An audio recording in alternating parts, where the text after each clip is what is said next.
we were kissing, she immediately stopped and was like, oh my God, oh my God. And she pulled out a tooth out of her mouth. Jerry B. And he has asked that he submit the first question of the Oh no, what have we got? What have I got myself in for? Okay. He said, please have him tell the story of his teeth.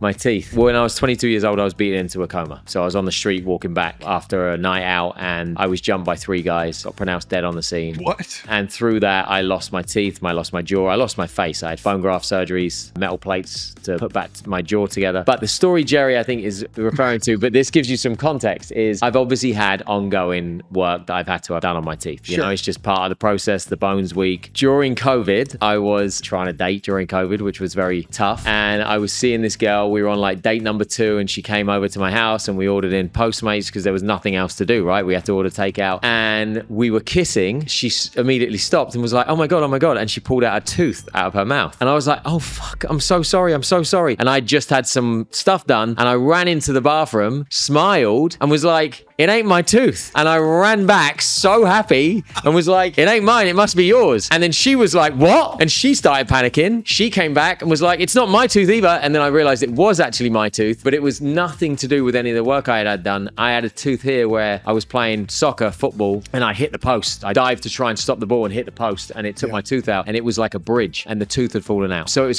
was mine, it wasn't hers, but it was this hilarious back and forth of whose tooth was it. So yeah, there you go. Dude. Yeah, thanks for asking that question, Jerry. One of my favorite stories. Yeah. Oh my God.